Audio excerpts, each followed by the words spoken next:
Number 1 news ప్రేక్షకులకు, వీక్షకులకు మరియు శ్రేయోభిలాషులకు దసరా శరన్నవరాత్రి మహోత్సవ శుభాకాంక్షలు. అమ్మలను గన్న అమ్మ, ముగురమ్మల మూలపుటమ్మ అంటే కనకదుర్గాదేవి అమ్మవారు. 2 తెలుగు రాష్ట్రాలలో రెండో అతిపెద్ద దేవాలయం విజయవాడ కనకదుర్గమ్మ అమ్మవారి దేవాలయం. విజయవాడ అంటే కనకదుర్గాదేవి, కృష్ణానది గుర్తుకు వస్తాయి. దుర్గా అంటే దుర్గతులను నాశనం చేసేది అని పేరు. సకల సౌభాగ్యాలు, సంపదలు ఇస్తుందని ప్రతీతి. దుర్గమ్మను త్రిభువనాలలో ఆరాధిస్తారు. కోటి సూర్య కాంతులతో అమ్మవారు భక్తులను ఆశీర్వదిస్తారు. ఇంద్రకీలాద్రిపై దసరా మహోత్సవాల ప్రత్యేకత.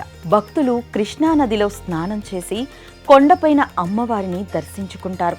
దసరా మహోత్సవాలలో మూలా నక్షత్రం అమ్మవారి పుట్టినరోజు సరస్వతీదేవి అలంకారంలో భక్తులకు దర్శనమిస్తారు. ఈ రూపంలో అమ్మవారిని దర్శించుకునేందుకు లక్షలాది మంది భక్తులు తరలివస్తారు. దసరా మహోత్సవాలు నవరాత్రులకు బదులుగా ఈ ఏడాది 11 రోజులు జరుగుతాయి. తిథులు హెచ్చు తగ్గుల కారణంగా ఒకరోజు అదనంగా జరుపుకోవాల్సి వస్తుంది. మరోసారి నంబర్ 1 న్యూస్ ప్రేక్షకులకు, వీక్షకులకు, శ్రేయోభిలాషులకు దసరా శరన్నవరాత్రి మహోత్సవ శుభాకాంక్షలు.